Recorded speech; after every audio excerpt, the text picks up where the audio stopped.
Radio. Les Français parlent au français. Je n'aime pas la blanquette de veau. Je n'aime pas la blanquette de veau. Sud Radio Berkov dans tous ses états. Avec Marc Lomazy. Alors parlons-en de ces, comment on peut les appeler, les Khmer verts, les ayatollahs, de la décroissance. Vous parlez de tout cela, c'est une enquête très intéressante, je dirais même passionnante. 9 mois d'enquête sur cette planète étrange, non pas venue d'ailleurs, venue de chez nous et venue d'ailleurs dans le monde entier. Les zadistes, les wokistes, les adeptes de la décroissance, les antispécistes, les collapsologues, les écoféministes, les animalistes, les LGBTQA, etc., les éco-survivalistes, ah oui, très très intéressant, les anti-tech. Est-ce que ce sont quand même quelque part, vous les avez vus, vous en avez rencontré beaucoup, effectivement, et c'est ça qui est intéressant, parce que beaucoup d'essais ont paru sur tout cela, pour et contre, le CO2 et ceci, les éoliennes et autres. Mais là, ce sont les militants, absolument, et que vous avez rencontrés, que vous avez côtoyés, etc. Est-ce que ce sont tous, on peut dire, est-ce que c'est un archipel de sectes, quelque part, Marc Lomazy? Ce ne sont pas des sectes, ce sont des gens qui sont radicaux. C'est-à-dire qu'ils ont décidé de mettre leur vie en adéquation parfaite avec leurs idées. Alors, les radicaux, ça veut dire que, pour certains d'entre eux, ils ont choisi, par exemple, d'aller vivre dans des forêts. Ce qui peut nous paraître complètement uluberlu, mais c'est une manière de s'engager complètement. Vivre complètement en forêt avec vraiment presque chasse et cueillette, quoi, ou presque, c'est ça. Presque ça, ouais. Presque ça. Ouais. Y a des gens qui retrouvent l'idéal communautaire des années 70, on va vivre en communauté, on s'extrait de ce monde. Donc ça, c'est des militants vraiment radicaux. Un de ceux qui avait promu beaucoup cette nouvelle manière de vivre, c'était Pierre Rabhi, qui est mort il y a pas très longtemps. Qui vient de mourir, oui. Mais le vrai phénomène nouveau, c'est un phénomène générationnel. C'est-à-dire que l'urgence écologique, ce qu'on appelle l'urgence écologique, c'est-à-dire le fait que des gens sont convaincus que si on n'agit pas très rapidement dans les quelques années qui viennent, en changeant complètement notre mode de vie, à ce moment-là, on court à la catastrophe écologique. Si vous êtes persuadé de ça, à ce moment-là, vous avez en vous d'abord de la désespérance, ce qu'on appelle l'éco-anxiété. 2 tiers des jeunes aujourd'hui souffrent d'éco-anxiété. Ils ont peur de la catastrophe écologique. Que la planète va s'effondrer. Que la planète s'effondre. Donc quand vous pensez ça, ensuite vous avez 2 réactions. Soit vous tombez dans une profonde dépression, soit vous vous battez. Et donc, moi, ce que j'ai vu, c'est des militants qui sont très en colère, vraiment très en colère, et qui sont très motivés, alors très motivés, très en colère, prêts à aller au bout, qui ont une rancune, une rancœur, une colère contre la génération des boomers qui ont profité des 30 Glorieuses au mépris de la planète. Et donc, ils se disent, c'est nous qui allons payer les pots cassés, eux, ils s'en foutent. Ils seront morts, mais nous, l'effondrement, on va le vivre. Et donc, on a une génération d'écologistes pour qui l'urgence écologiste détermine un engagement, effectivement, vous l'avez dit, vital. Et donc, ils se donnent un maximum et ils vont jusqu'à des formes de militantisme qui sont des formes de militantisme ultra, effectivement, ultra radical. Quelquefois. Alors, la plupart des militants que j'ai vus prônent la désobéissance civile, non violente. C'est-à-dire... À la Taureau, oui. Oui, exactement. Alors, ça avait été terrorisé par Taureau, ça avait été utilisé beaucoup par Gandhi, évidemment, et puis par le mouvement des droits civiques aux États-Unis. La théorie, c'est que on est plus efficace avec la désobéissance civile non violente, parce que les gens adhèrent à votre combat, que par des actions de terrorisme ou d'éco-terrorisme qu'on connaît aux États-Unis ou en Angleterre, qu'on ne connaît pas encore en France. Mais moi, ce que je constate, c'est que le quinquennat Macron ne les a pas convaincus, malgré quelques initiatives. La Convention citoyenne pour le climat, tous les militants écologiques ont regardé ça avec beaucoup d'intérêt. Et ils ont été extrêmement déçus. Et donc, on a une génération de militants qui sont en colère et qui risquent, c'est un des dangers que je pointe dans ce livre, de passer outre la désobéissance civile non violente en disant ça suffit pas. Ouais. Il faut aller plus loin que ça. Plus loin. Alors, quel âge ils ont cette génération-là dont vous parlez, entre quel et quel âge? C'est le millennium. C'est ceux qui sont nés dans les années, à la fin des années 90, au début des années 2000. C'est ça. C'est-à-dire, ils ont entre 20 et 40 ans, quoi, on peut dire. Oui, c'est ça, grosso modo. Hein, c'est ça. Alors, justement, ce qui est étonnant, et je voulais vous demander, vous, en tout cas, vous décrivez énormément d'expériences très diverses, mais par exemple, entre les zadistes, qui nous rappellent les mai 68 arts, quand ils se battaient et qui se sont bannis Notre-Dame-des-Landes, etc., vous en parlez, et entre, par exemple, les écoféministes, et ceux qui se battent justement au contraire en disant voilà pour qu'elle devienne plus pacifique. Et si vous voulez, il y a toutes les nuances, je ne dirais pas les 50 nuances de gris, mais il y a toutes les nuances en fait de l'écologie qui s'éparpillent comme ça, qui se déploient comme ça. Vous avez parlé d'archipel. Ouais. L'écologie radicale, c'est une nébuleuse, c'est une galaxie de gens très différents les uns des autres. Pour prendre les zadistes, ils sont nés, eux, plutôt au milieu des années 2000, dans les années 2010. Ils ont trouvé un point d'ancrage très fort qui était la ZAD de Notre-Dame-des-Landes. Et vous avez la ZAD de Notre-Dame-des-Landes, une génération de gens qui ont aujourd'hui entre 30 et 40 ans, qui sont des écolos radicaux, des communistes libertaires, ce qu'on appelait avant les autonomes, des anarchistes, des gens qui sont anti-système de toute façon, et qui eux sont là, contrairement aux paysans de Notre-Dame-des-Landes qui refusaient l'expropriation comme au Larzac, eux ils sont là pour combattre le capitalisme. C'est ça. Et donc la ZAD de Notre-Dame-des-Landes, pour eux, ça devient une zone de lutte. Une zone d'insurrection citoyenne, disons, et ils vont résister, ils vont occuper la ZAD pendant 10 ans, ce qui est un phénomène absolument inconnu en France. On n'avait jamais vu entre 500, 2000 personnes occuper comme ça un territoire grand comme la ville de Chartres pendant 10 ans. François Hollande, Jean-Marc Ayrault, Manuel Valls se sont cassés les dents. Ils ont envoyé l'armée, ils ont envoyé les CRS, 2000 CRS. Ça n'a rien fait. Impossible parce qu'ils étaient trop bien organisés, le territoire s'y prêtait, etc. Ça, c'est la conjonction entre l'extrême gauche, les anarchistes et les écologistes radicaux. Et ils veulent faire de Notre-Dame-des-Landes, en quelque sorte, une incubation de toutes les résistances au capitalisme. C'est la Sierra de Castro et de Guevara, quoi. Voilà. C'est le Rojava, c'est les zapatistes, c'est ça leur idéal. Bon, ça c'est une chose. Ça c'est une chose. C'est la conjonction extrême gauche écologiste. Mais dans la nébuleuse, il y a autre chose qui va se passer, c'est que au milieu des années 2000, un peu plus tard, 10 ans plus tard, vous avez l'affaire MeToo qui arrive. L'affaire MeToo, c'est le combat des femmes. Bien. Sûr. Balance ton porc, etc. Exactement. Et dans ce combat des femmes, il y en a notamment une qui est aux avant-postes de l'affaire MeToo, qui est Sandrine Rousseau. Sandrine Rousseau est entourée, elle a un réseau. Elle s'est fait remarquer, on oublie ça, elle s'est fait remarquer à ce moment-là. L'affaire Beaupin. L'affaire Beaupin. Elle a dénoncé l'affaire Beaupin. C'est une écologiste. C'est une écologiste. Elle est aux avant-postes de l'affaire MeToo. Elle quitte d'ailleurs les Verts à ce moment-là, pendant 3 ans, et elle revient en politique. Et elle revient en politique avec cette idée très forte qui avait disparu en France, qui est née en France, mais qui avait disparu en France, et qui revient à l'occasion de l'affaire MeToo et à l'occasion de la COP 21 en 2015, qui est le fait qu'on va lier les deux. On lie le combat des femmes et on lie le combat écologiste et l'écologie. Et ça devient l'écoféminisme, c'est-à-dire le fait que y a un point commun à ce que nous vivons, c'est le système de domination patriarcale. Et donc on va combattre ce système de domination patriarcale, puisque, du point de vue des écoféministes, c'est ce système qui entraîne d'ailleurs la pollution et tout le reste. Le capitalisme s'est créé, s'est bâti, a prospéré sur la prédation du corps des femmes et sur la prédation de la nature. Et donc c'est un seul et même combat. Et ce combat, il a une particularité qui fait le grand succès de Sandrine Rousseau, et c'est pour ça que ceux qui suivaient de près le mouvement écologiste n'ont pas été surpris. Moi je l'ai été parce que je découvrais, mais peut-être ils n'ont pas été surpris par les scores de Sandrine Rousseau et de Delphine Batho, parce qu'elles portaient toutes les deux d'abord une écologie radicale. Le mouvement s'est radicalisé à cause de l'urgence climatique, et ils portaient surtout 2 idées, l'écoféminisme d'un côté et la décroissance de l'autre, qui sont des idées très fortes aujourd'hui.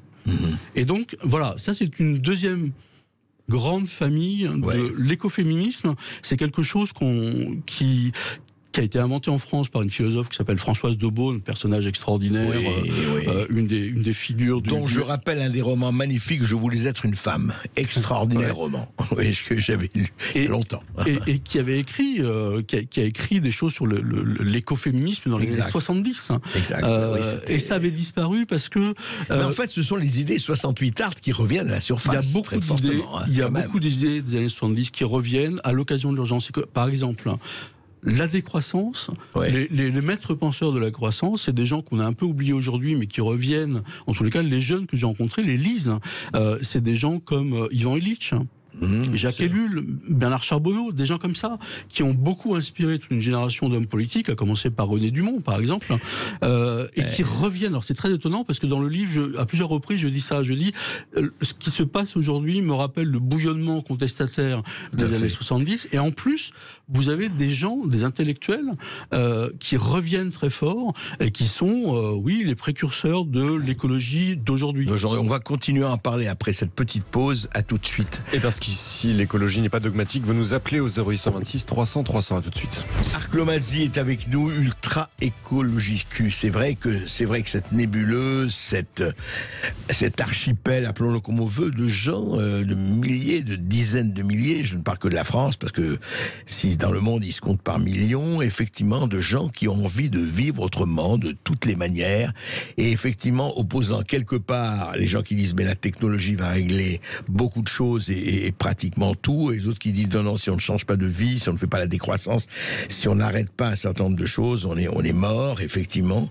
Et ils se sont retrouvés, alors vous en parlez aussi, Marc Lomasi, dans votre livre, ils se sont retrouvés avec quelques figures de proue. Vous parlez des écrivains qui les ont influencés, mais Greta Thunberg, ça a été vraiment un rôle de spectaculaire, simplement médiatique, ou ça a été plus important parmi les gens que vous avez rencontrés, etc. Greta Thunberg, ça a été l'irruption sur la scène mondiale, et en très peu de temps, de la génération, ce qu'on appelait la génération climat, dont je parlais tout à l'heure. En France, il y a une particularité, il y a un mouvement, qui est une branche française du mouvement de Greta Thunberg, qui s'appelle Youth for Climate, les jeunes pour le climat. Jeunes pour le climat, ceux-là sont assez différents des jeunes de Greta Thunberg, et de Greta Thunberg elle-même, même si Greta Thunberg s'est radicalisée maintenant, mais ils ont d'emblée été, eux, sur l'idée qu'il fallait être anticapitalistes. Les premières actions qu'ils font, ils vont à la défense et ils paralysent les sièges de EDF, Total, Société Générale, etc. Comme ceux qui sont allés chez BlackRock, la fameuse société. C'est eux. Effectivement, avec Extinction Rebellion, avec d'autres, avec aussi Attaque, des gens plus classiques, plus installés qu'on connaissait déjà. Ils sont très anticapitalistes et ils sont très sociaux. Ce qu'ils veulent, c'est créer un mouvement. Leur slogan, c'était un mouvement populaire. Leur slogan, c'était fin du monde, fin du mois, même combat. Ça, ils ont échoué à le faire.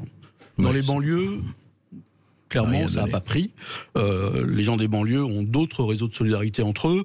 Ils ont d'autres combats à mener que le combat écolo, probablement, même s'ils sont très conscients, et qu'il existe dans les banlieues des gens qui s'emparent de l'écologie, mais d'une autre manière. L'écologie, ça reste quand même, en France, une affaire de petits blancs, des classes aisées, disons. Mais en tous les cas, Greta Thunberg a représenté ça, a donné un espoir et a donné envie de se battre à des milliers et des milliers de jeunes qui sont, et moi c'est ce qui m'a le plus surpris dans mon enquête, qui sont extrêmement radicaux. Vous avez ce fameux mouvement No Child de jeunes qui sont persuadés que l'effondrement étant proche, c'est pas la peine de faire des enfants, et ils sont même pas persuadés qu'ils iront jusqu'à 40 ans. No child, plus d'enfants, plus rien. C'est foutu, il faut se réfugier quelque part, et voilà. C'est foutu. Donc eux et la génération qui vient après, ceux qui sont lycéens aujourd'hui, sont encore plus radicaux parce que ils ont été biberonnés littéralement à l'angoisse climatique. Et donc on va avoir un vrai problème, je pense, en France dans les années qui viennent, de clash des générations entre ceux qui ont été en responsabilité et qui ont fait la transition écologique, et si jamais ça se passe mal, et si jamais les événements climatiques extrêmes qu'on voit se développer maintenant de manière régulière s'aggravent encore, ça voudra dire qu'on a échoué. Et cette jeunesse-là, elle va devenir, ça va être une jeunesse très désespérée. Je devance une question que vous vouliez me poser, mais c'est la grande différence avec mai 68. Mai 68, il n'y avait pas cette urgence écologique, et il y avait un côté joyeux dans la révolte de mai 68. Il y avait un côté de libération. C'était d'abord la fête, absolument. C'était une fête, mai 68. Là, c'est pas une fête. C'est pas du tout une fête. Ils sont pas là pour rigoler. Les gens qui sont en train de faire une grève de la faim pour réclamer une primaire populaire, la grève de la faim, c'est quand même un acte extrêmement dur, extrêmement un engagement extrêmement dur. Mais pourquoi ils pensent qu'il y va de leur survie? Ils sont vraiment au bord, au bord du gouffre, quoi. Ils pensent que c'est la catastrophe et pour bientôt. C'est ça qui les conditionne. Ce que j'avais pas compris au début de l'enquête, moi j'étais persuadé que les écolos radicaux nous disaient: il faut qu'on change radicalement notre mode de vie si on veut éviter la catastrophe. En fait, non, c'est pas ça qu'ils disent. Ce qu'ils nous disent, c'est ce qu'on essaye de faire aujourd'hui, c'est de bâtir le monde post-apocalyptique. Donc ils ont l'apocalypse aura lieu, comment on va vivre après? Comment on vit après? C'est ça leur combat. Ils ont intégré en fait l'effondrement. Ils ont intégré l'effondrement. Leur combat, c'est on veut dès aujourd'hui poser les bases d'un monde qui demain sera plus juste, plus respectueux de la nature évidemment, plus respectueux du vivant évidemment, et puis un monde de liens, un monde où on arrête la course folle à l'accumulation de richesses, à la prédation des ressources naturelles, etc. Consommation aussi, mais etc. Ça veut dire, et moi encore une fois, j'étais très surpris de ça, ça veut dire qu'ils intègrent le fait que notre civilisation va s'effondrer. C'est quand même terrible. Hein. Mais oui, ça me paraît. Mais moi, ça me paraît aussi traduire quand même une dérive utopiste assez dangereuse quand même, non? Enfin, je fais peut-être un jugement là-dessus, mais je veux dire par là que être persuadé qu'on va à la catastrophe, il y a eu en l'an 1000 aussi, on était persuadé qu'on allait à la catastrophe. Est-ce qu'il n'y a pas quand même quelque chose où comment vous dire, la radicalité sur le fait que, allez, c'est foutu, c'est fini, il faut faire autre chose? C'est une des grandes questions qui se posent chez les écologistes. J'ai rencontré quelqu'un qui s'appelle Paul Ariès, qui est une des têtes pensantes de la décroissance aujourd'hui. Lui, il est contre le fait d'insister sur l'effondrement. Parce qu'il dit la pédagogie de la catastrophe, ça donne plus souvent des Hitler que des Gandhi. Ouais, je crois qu'il n'a pas tort. Donc la désespérance, ça peut forcer les gens, encourager les gens à de la violence et évidemment à des actes désespérés.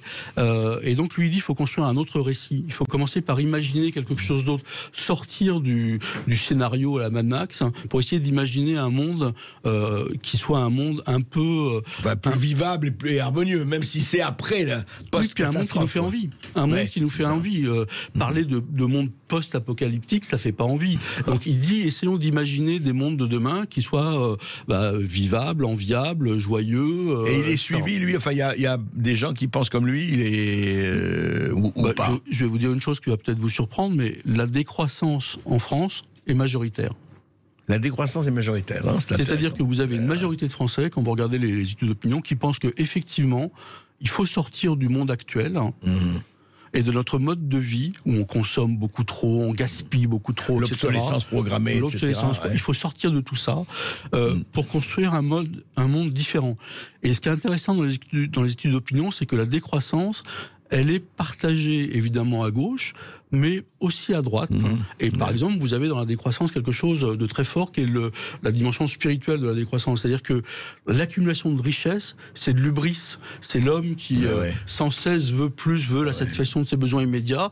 Et ça, c'est un discours qui résonne chez les catholiques. Et vous avez une encyclique du pape François qui s'appelle Laudato Si, qui est très proche de où il dit il faut arrêter avec ça parce qu'on détruit la planète et puis on détruit même notre humanité. Donc allons vers un monde décroissant, plus sobre, plus convivial, etc. On va voir si nos auditeurs sont effectivement pour la décroissance ou pas. À tout de suite. Et vous nous appelez au 0826 300 300. Et venu le moment de poser vos questions au 0826 300 300 et nous sommes avec Olivier qui nous appelle du Val-de-Marne. Bonjour Olivier. Bonjour Olivier. Bonjour André, bonjour à votre invité. Je viens juste de saisir le sujet de la décroissance en vol sur Sud Radio. Moi je voulais réagir, je suis pas un écologiste absolutiste, au contraire je dirais que tout ce qui est les pastèques ça me sort par les pores de toute la peau. en l'occurrence. Vert à l'extérieur, rouge à l'intérieur, c'est ça. Exactement, Ça vous plaît, comme ouais. disait un célèbre polémiste et d'autres personnes. Pour moi, le GIEC et tout ça, ce sont des escroqueries intellectuelles, une sorte de mafia à la recherche de subventions. Et je crois qu'un de vos invités avait expliqué qu'il y avait un syndicat de l'éolien vert allemand au sein du ministère de l'écologie. Je ne sais pas si vous vous rappelez. Oui, absolument. Alors, il faut comprendre une chose. Il y a une étude, je le répète, je l'ai déjà dit, de 2017 du CNRS qui a étudié un film connu qui s'appelle Le jour d'après. Je ne sais pas si vous savez, c'est-à-dire le courant marin du Gulf Stream est en train de s'effondrer en ce moment. Ça veut dire qu'au lieu de se taper, comme on dit, un global warming, on va avoir le global cooling, c'est-à-dire qu'on va avoir un refroidissement extrêmement sévère en Europe.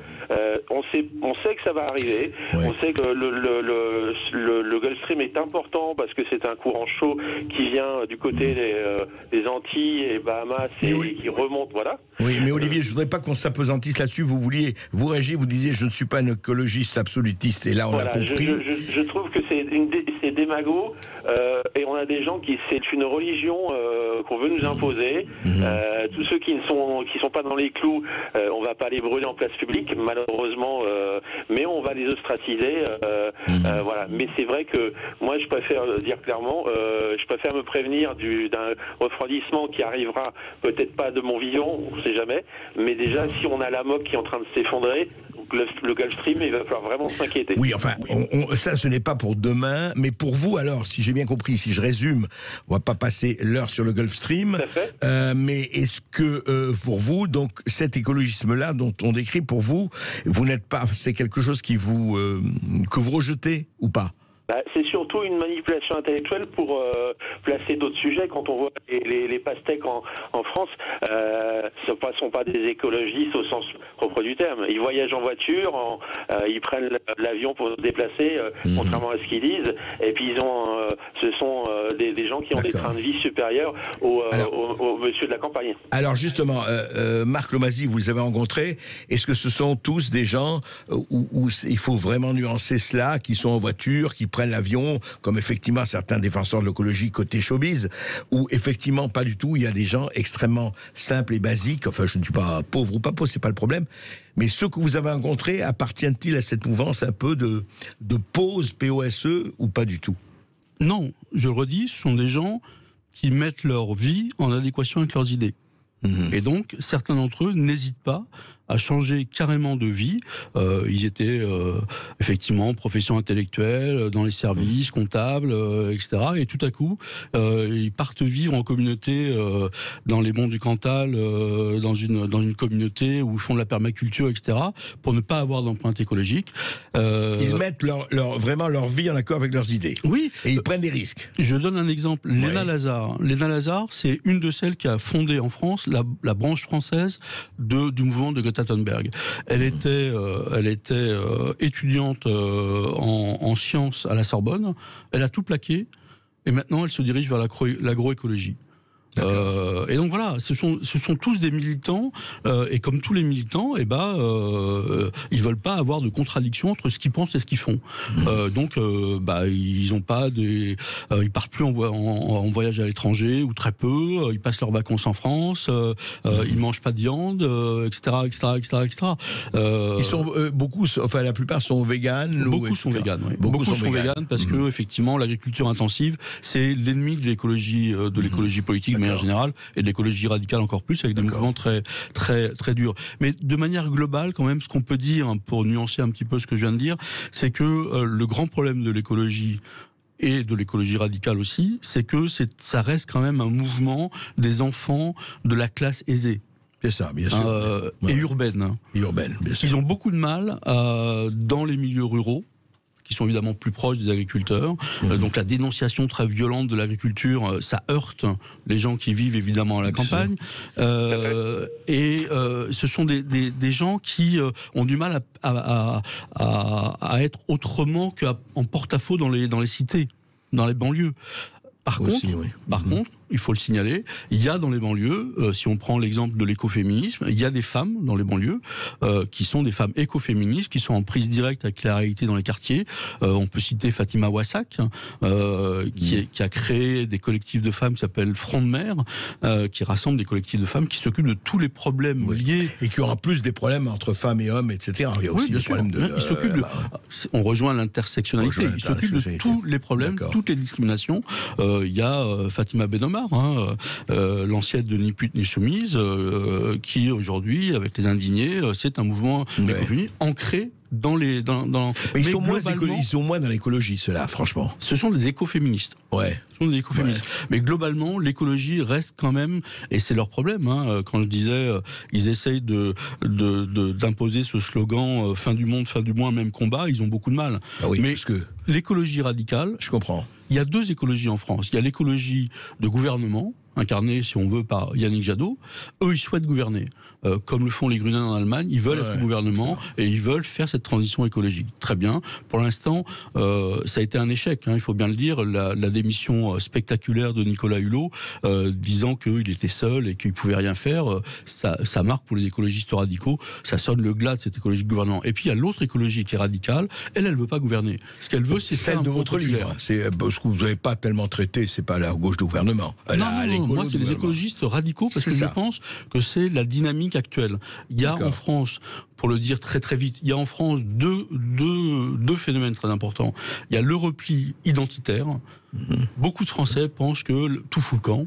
Et que donc il faut se replier sur en tout cas, les valeurs. Oui, il faut dire régénérer la France, que c'est la France, la vraie France, etc. Bon, en gros, c'est Zemmour. Bon.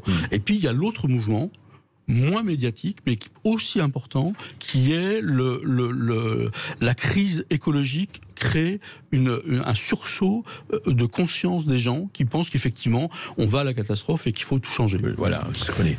Merci Olivier pour votre appel. Nous sommes maintenant avec Christophe qui nous appelle d'Aix-en-Provence. Bonjour Christophe. Oui, bonjour Christophe. Bonjour, bonjour aux deux. Bonjour à l'intervenant, à l'invité. Oui. Et ça va être difficile. Bonjour monsieur. Ça va être difficile de passer déjà vers mon précédent auditeur et l'expertise de l'invité. Enfin, je voulais dire deux petites choses. Oui. Ce mouvement-là ressemble beaucoup au mouvement millénariste du passage de l'an 1000, de 980 et 1000 et quelque chose après. Là. Ça ressemble beaucoup à ça. Je dirais que la vérité est maintenant une opinion comme une autre. Si vous dites une fois quelque chose, c'est quelque chose. Mais si vous le dites 10, 100 fois, 1000 fois, ça devient une vérité d'évangile. Oui, ça c'est la propagande, c'est pas la vérité, c'est la propagande. Oui, mais bon, je le sais, c'est bien sûr. Mais bon, vous le savez. Mais oui, bon. Non, mais je comprends ce que vous voulez dire. Vous voulez dire en fait que, vous voulez dire en fait que tout ça est frappé au coin plus de la croyance que des faits. C'est ça que vous voulez dire quelque part. D'une part, et puis il y a une doxa, et c'est toujours pareil. C'est qui domine emporte la guerre politique, parce que c'est une guerre politique. Et je voudrais finir quelque chose qui me tient à cœur. Vous savez que le Parti communiste français, la ligne de M. Roussel, a été épinglée comme révisionniste.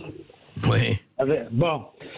En fait, je me suis posé la question pour toute cette intelligentsia bien propre sur elle. Je me suis posé la question de savoir si en fait, à leurs yeux, la ligne Roussel n'était pas une ligne social-démocrate rampante et que c'était devenu contre-révolutionnaire.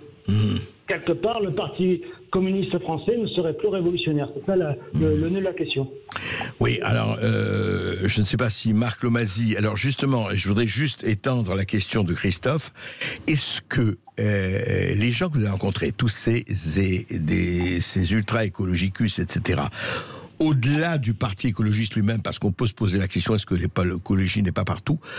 se retrouve-t-il dans les notions de gauche et de droite? Vous avez rencontré, par exemple, des communistes, des républicains, etc., où ceux-là, je parle de ceux dont vous parlez dans votre livre, ne se retrouvent plus du tout dans une étiquette politique. Alors, je ne parle pas des écologistes en tant que parti. Hein, ils ne croient pas au système politique. Ils n'y croient pas. Ils ne croient pas au parti. Ils ne croient pas aux responsables politiques.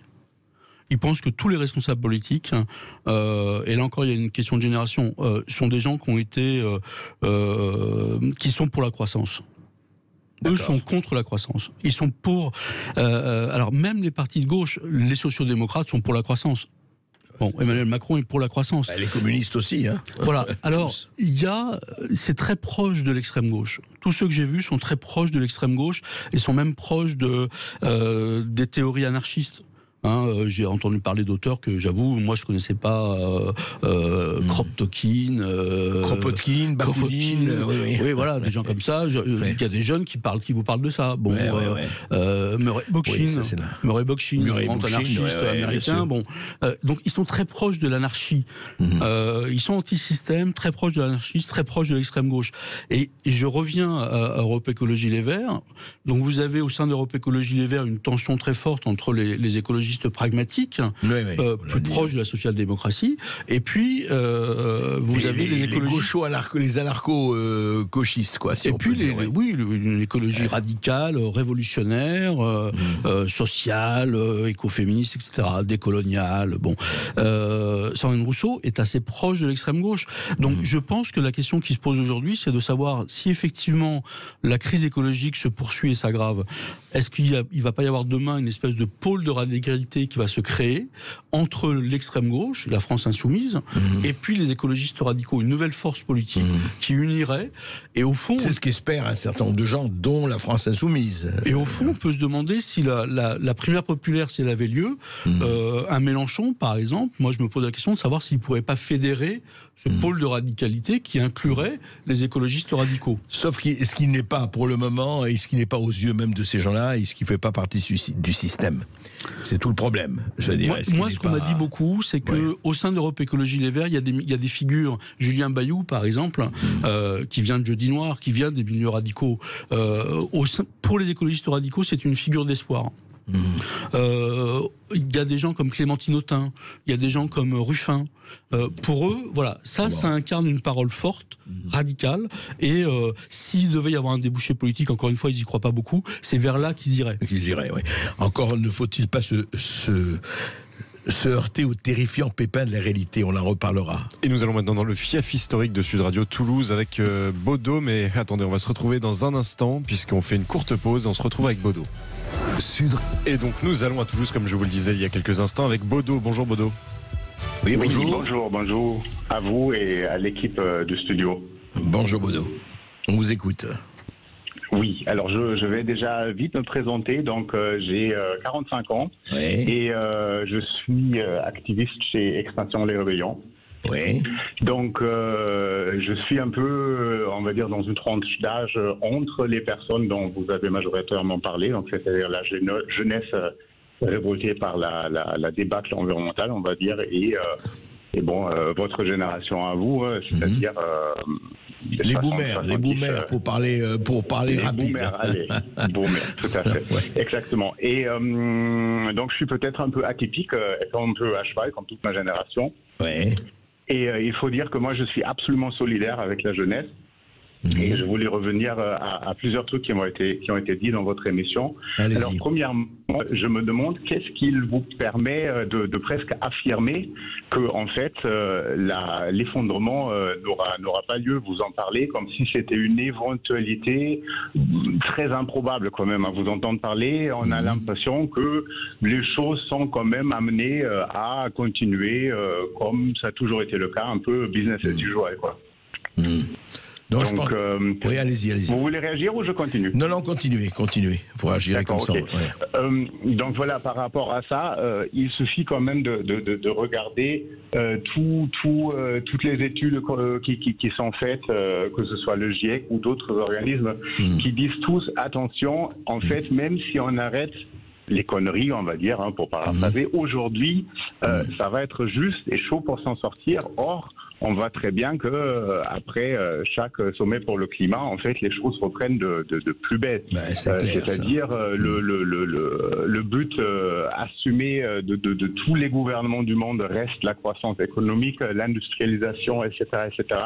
Donc, on va très très très clairement dans le mur, hein, donc d'une part, et d'autre part, je veux dire l'avenir dystopique dont vous avez parlé, il est en train de s'installer sous nos yeux. Je veux dire, ce qui se passe depuis 2 ans avec la crise sanitaire, ça donne lieu à un tas de dérives politiques. Donc en fait, la dystopie, qu'elle soit sociétale ou environnementale, on y va, quoi. Et je pense que de le nier est assez naïf.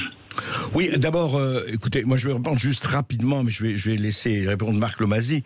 Je vois très bien ce que vous dites. D'abord, je vais vous dire, les études, vous savez, Alphonse Allais, qui est un humoriste, disait « Attention, les poubelles sont remplies de tendances prolongées ». Les études, vous savez, moi je me rappelle d'une étude du Club de Rome, oui, je ne suis pas... J'étais encore gosse à ce moment-là, qui disait qu'en l'an 2000, c'était déjà la faim, la famine et la fin du monde. Vous savez, les études sur la faim... Ah non, il pas ça le rapport au Club de Rome. Il disait que il disait en 70... que si on continuait comme ça, dans les 100 ans à venir, le système allait s'effondrer. À partir de 1970, on a... Alors, je vous enverrai un peu des bouquins des années 60 qui parlent de l'an 2000.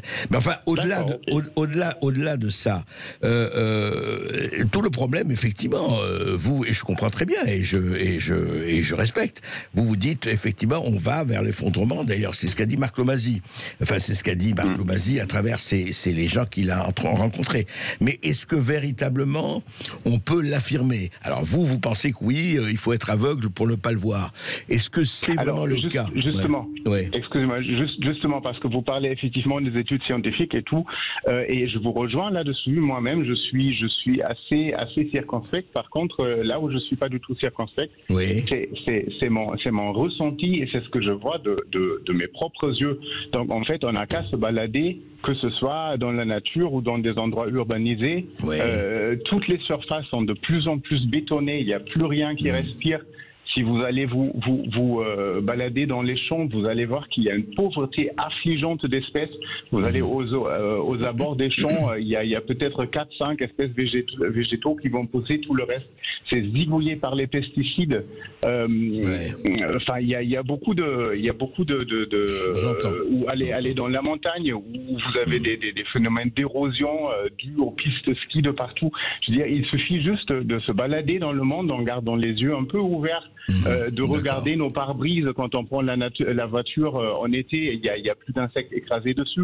Donc, je pense qu'il suffit en fait d'être ouvert un peu en phase avec l'environnement pour se rendre compte qu'il y a un réel problème.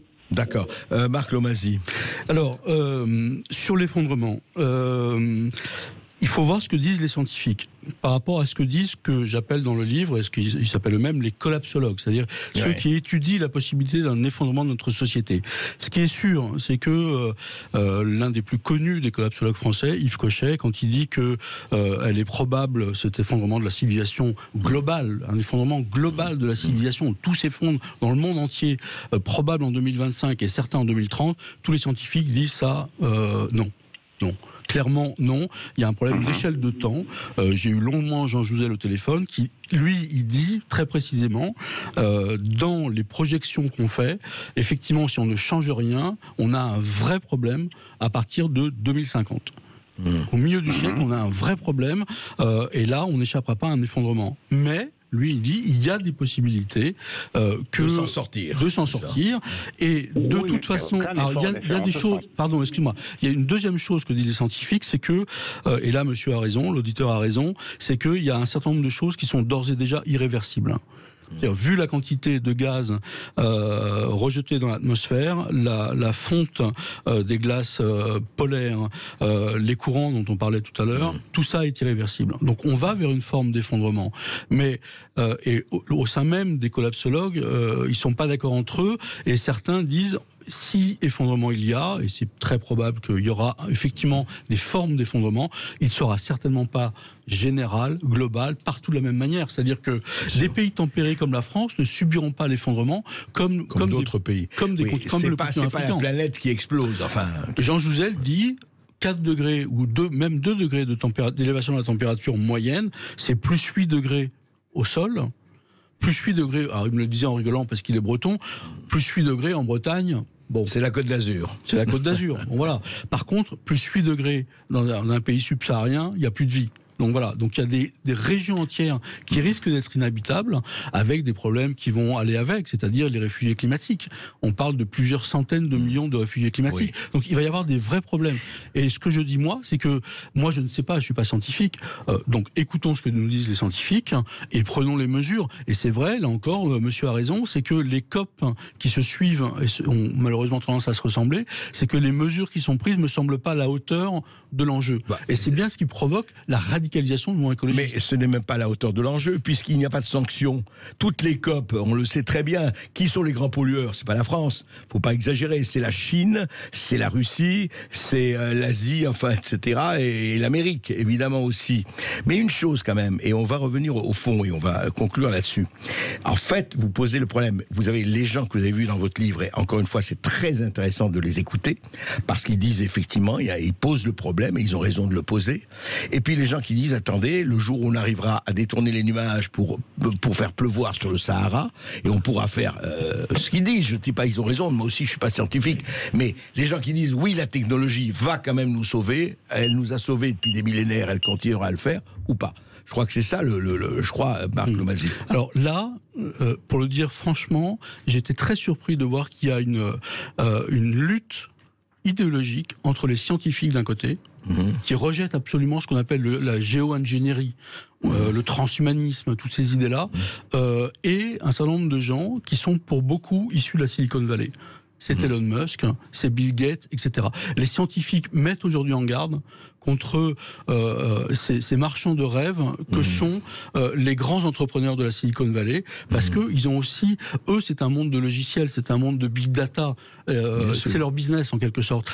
Et donc là, il y a un vrai débat, et je pense, si vous voulez, que demain, le débat droite-gauche n'aura plus beaucoup de sens. Le débat sera probablement entre les conservateurs écolos, ceux qui veulent protéger la nature et préserver la nature, et effectivement les géo-ingénieristes qui pensent que la technologie va nous sauver. C'est vrai, et simplement j'ajoute que chez les scientifiques aussi, il ne faut pas croire que tous les scientifiques sont dans le même camp. Chez les scientifiques, la discussion existe aussi, et c'est très intéressant. En tout cas, lisez le livre de Marc Lomazy, Ultra Ecologicus.